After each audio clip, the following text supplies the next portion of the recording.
Oke, hari ini saya mau bahas beberapa ECU yang ada di mobil. Utamanya nanti saya mau bahasnya ini BCM. Ini sama Mas Benny masih ditata. Nah, ini mekanik kita gawanane buku. Oke, jadi kenapa saya mau bahas BCM? Jadi karena untuk kendaraan yang baru itu semuanya rata-rata sudah menggunakan BCM. Jadi BCM itu body control modul. Ada beberapa perusahaan nyebutnya bukan BCM. Contoh Daihatsu nyebutnya itu multiple network body computer. Nah itu. Terus BCM itu biasanya yang pakai Nissan, pakai Datsun itu makanya BCM. Kemudian contoh lagi Toyota nyebutnya juga bukan BCM, bukan juga multiple network body computer, tapi nyebutnya itu kalau nggak salah main body. Nah, itu. Terus apalagi Mitsubishi nyebutnya apa, IPDM atau apa, saya lupa. Tapi secara garis besar kerjanya itu sama. Jadi kerjanya ya untuk mengontrol kelistrikan bodi yang ada di mobil kayak gitu. Utamanya ban sebenarnya ECU itu ada banyak. Kalau di mobil yang sekarang utamanya itu ada BCM tadi, ada ECU mesin itu ya. Terus ini ada speedometer yang terbaru itu ada bisa dikomunikasikan. Maksudnya bisa dikomunikasikan itu dia ada bisa di-scan. Berarti kalau ada bisa di-scan berarti dia ada ECU-nya. Terus lagi ada ECU immobilizer, ini juga bisa dikomunikasikan. Terus ada lagi ECU ini airbag, ada ECU lagi apa, EPS, ABS. Nah banyak, ECU-nya banyak. Dan semua ECU itu dia dikomunikasikan jadi satu, masuknya nanti langsung di DLC. Lewatnya jalur apa? Namanya jalur CAN bus. Ada yang nyebut CAN bus atau CAN komunikasi atau apalah itu namanya. Ada komunikasi CAN, ada KLAN, ada LIN, banyak. Tapi nanti saya nggak bahas ke jalur komunikasinya, tapi saya bahasnya mengenai ini BCM. Kenapa saya bahas BCM? Karena kita sebagai pengguna mobil yang sekarang kita nggak bisa asal modifikasi kendaraan kita, utamanya di beban lampu. Biasanya orang-orang itu sekarang senengane atau sukanya itu modifikasi lampu. Misal contoh lampu kepala, wattnya itu ada yang 50/60, berarti kan lampu dekatnya 50, jauhnya 60. Ada itu nggak bisa asal-asalan diganti menjadi 90/100. Karena kenapa? Bebannya yang di BCM itu sudah disesuaikan dengan nilai standarnya kayak gitu. Terus ada lagi yang lampu kota di paralel. Di paralel kemana? Biasanya ke lampu bumper tambahan. Ada lagi yang dipakai lampu tembak atau apa. Itu sebenarnya itu bisa kita modifikasi seperti itu, bisa, nggak apa-apa. Cuman kita harus tambah yang namanya relay sendiri.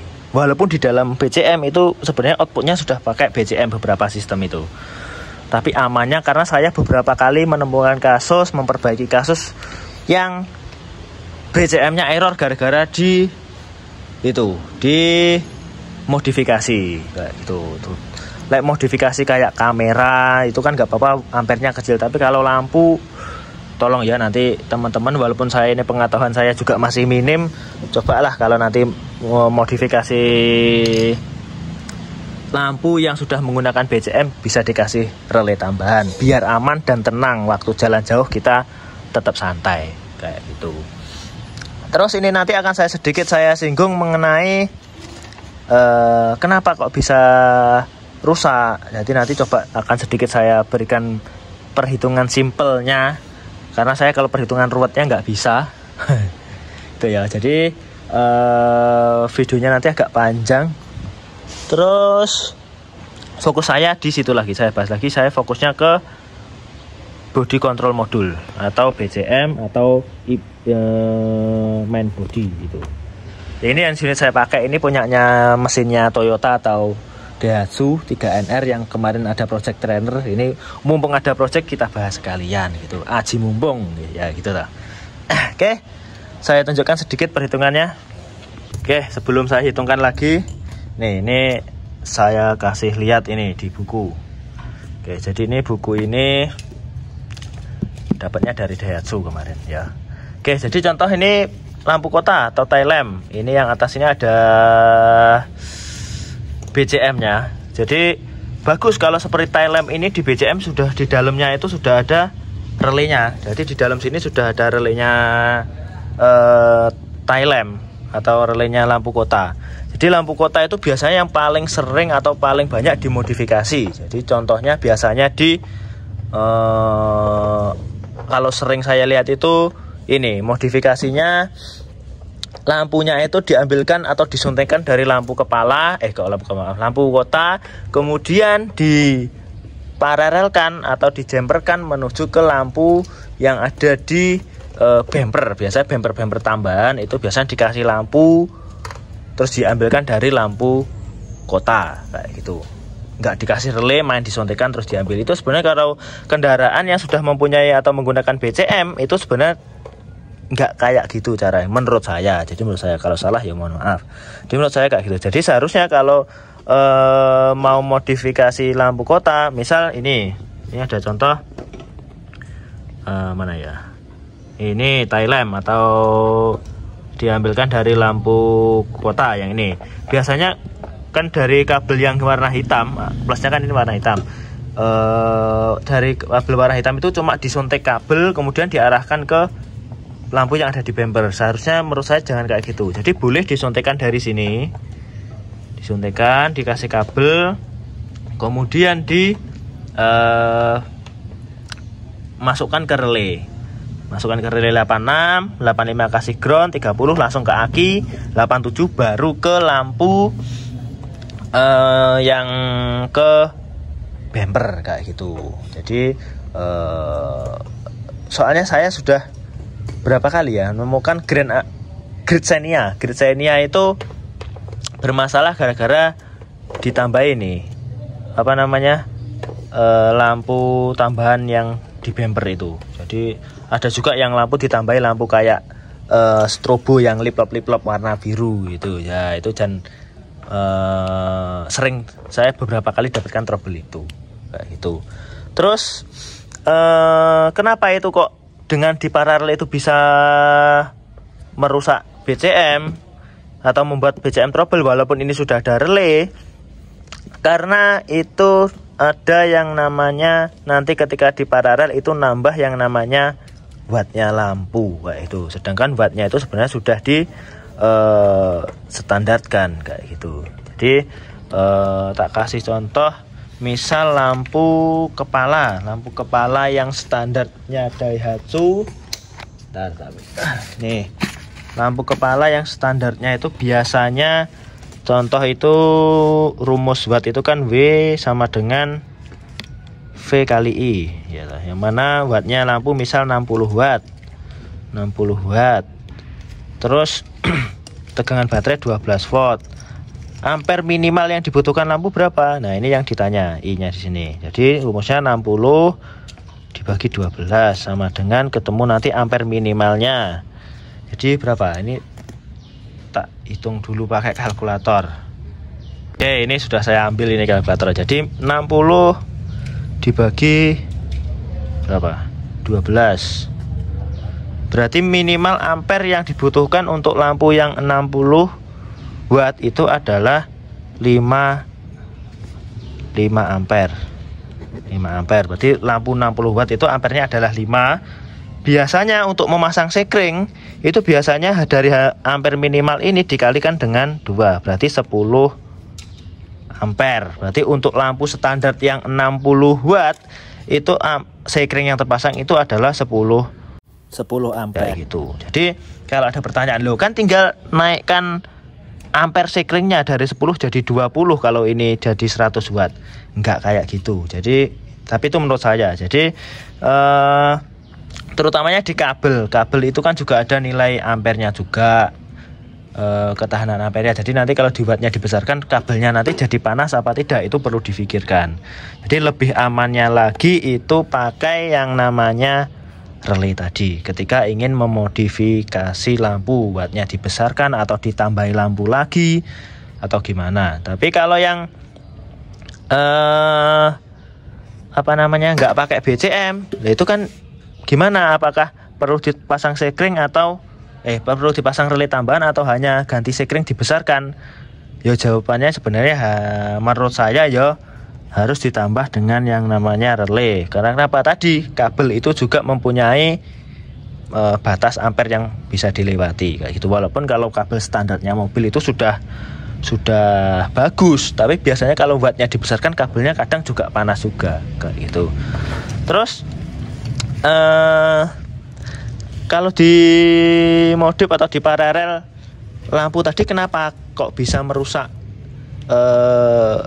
BCM? Yaitu tadi karena wattnya itu atau ampernya yang lewat seharusnya, kalau contoh misal 60 watt seharusnya yang lewat cuma 5 ampere maksimal 10 ampere, itu bisa jadi lebih kayak gitu. Jadi dan komponennya yang ada di BCM ini komponennya kan elektroniknya banyak, jadi rawan rusak.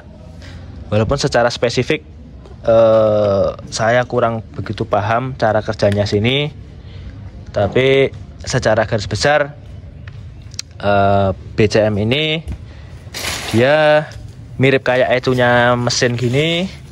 Dia kalau yang ini cuma bedanya dia dapat sensornya dari saklar kalau untuk lampu, kalau ini dapat sensor dari sensor mesin, outputnya ke aktuator, kalau ini outputnya ke lampu-lampu kayak gitu. Oke. Dan kelebihannya apa untuk kendaraan yang sudah menggunakan BCM atau menggunakan ECU body? Dia bisa berkomunikasi dengan beberapa komponen mobil yang lain, utamanya sama DLC. Berarti kalau dia bisa berkomunikasi atau sudah berkomunikasi dengan DLC, otomatis lampu itu bisa di scan kayak gitu. Jadi nanti coba saya scan untuk lampu-lampunya, tapi saya nyekennya nggak menggunakan unit ini karena ini belum diselesaikan ini sama Mas Benny. Ini Mas Benny ngerjakannya agak lama. Nanti unit yang saya pakai itu sama, jadi tuh Grid Xenia. Nanti saya coba scan pakai itu. Terus kemudian manfaatnya apa lagi kalau sudah dilengkapi dengan kendaraan yang menggunakan BCM? Jadi mulai dari ABS, mulai dari airbag, mulai dari EPS ECU, mulai dari semuanya pokok yang hubungannya sama electrical itu bisa terkontrol semua kayak gitu menurut saya kayak gitu. Oke, ini kalau gitu saya coba scan dulu untuk yang kendaraan sudah dilengkapi dengan BCM. Oke, tadi saya mau nyekan sebenarnya pakai yang itu untuk pemeriksaan BCM, tapi kuncinya saya cari nggak ketemu. Ya ini saya mau scan ini aja. Jadi ini tadi ECU mesin sudah saya pasang, BCM sudah saya pasang. Ini mau scan, jadi karena saya pakai media yang kayak gini semoga tidak mengurangi kekhidmatan gitu ya. Ya ini sudah saya pasang DLC-nya. Kemudian seperti biasa scan yang saya pakai ini. Oke, kemudian tinggal masuk ke Asia, sudah pakai Toyota karena ini unitnya 3NR. Kalau Avanza itu 1NR. Ya, jadi untuk BCM, kenapa sekarang unit menggunakan BCM? Di awal tadi saya jelaskan karena mempermudah kita pemeriksaan. Kenapa mudah? Karena ya semuanya bisa dilihat di scan kayak gitu. Oke, jadi utamanya untuk teman-teman yang unitnya sudah ada BCM-nya, yang perlu saya ingatkan lagi itu adalah kalau modif lampu tadi ya. Jadi kalau modif lampu ditolong dilihat wattnya itu berapa, masih sesuai dengan kemampuannya BCM apa tidak, sama ditambah relay amannya kayak gitu.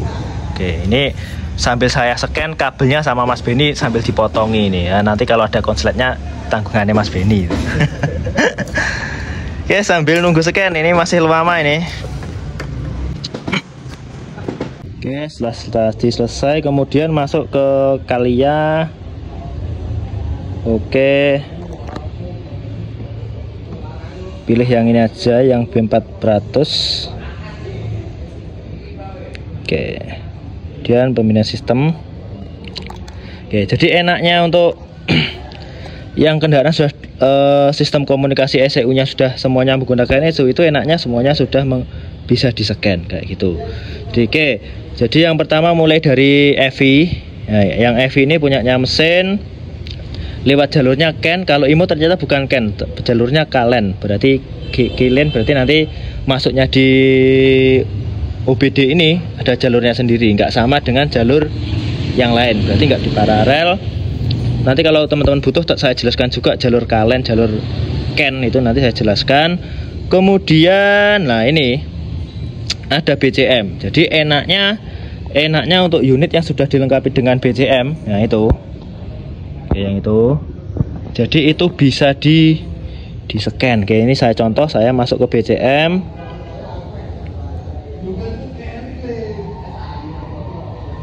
Oke, kini kita bisa baca kode kerusakannya. Berarti misal lampunya rusak, bukan lampunya apa, sensor-sensornya atau switch-switchnya rusak, itu bisa terbaca di sini.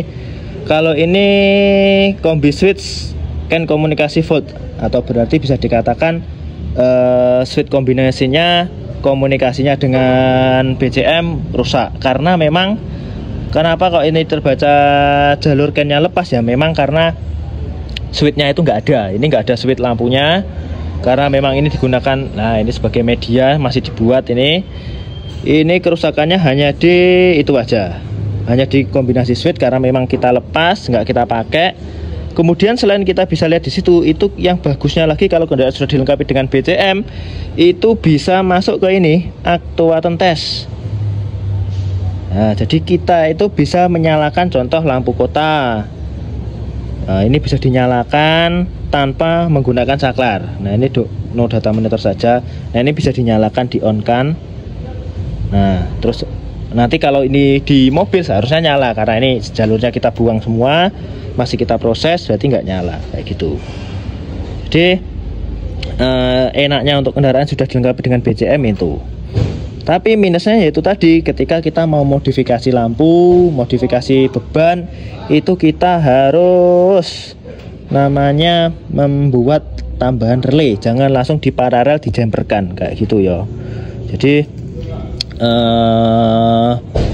walaupun pemahaman saya kurang begitu, masih dangkal, jadi semoga ini bisa membantu. Sama ini contoh, ini ada SRS, ini airbag ini. Nah, ini SRS itu airbag, ECU-nya sudah saya lepas, kabel-kabelnya di sistem sudah sama Mas Benny wis dilepasi semua. Wis andalan Mas Benny itu masalah kabel. Kemudian ada EPS-nya sudah saya lepas. Kalau immobilizer ini nggak saya lepas, sama Mas Benny nggak boleh dilepas ini. Jangan dilepas, nanti mobilnya nggak nyala. Kayak gitu. Oke, mungkin gitu penjelasan saya Mbaulet. Jadi kalau nanti belum jelas, nanti mungkin ditanyakan di komentar, sama nanti mungkin saya bantu jawab. Sama kalau nanti teman-teman mungkin ada yang tanya soal pembahasan mengenai pengen belajar soal jalur CAN komunikasi, mungkin nanti saya lanjutkan di video berikutnya ketika sempat gitu ya. Terima kasih. Jadi tapi mohon maaf, saya nggak jadi nyeken mobil, makanya yang masih berantakan karena saya tadi memang nyari kunci mobilnya itu nggak ketemu. Oke, ketemu lagi di video berikutnya.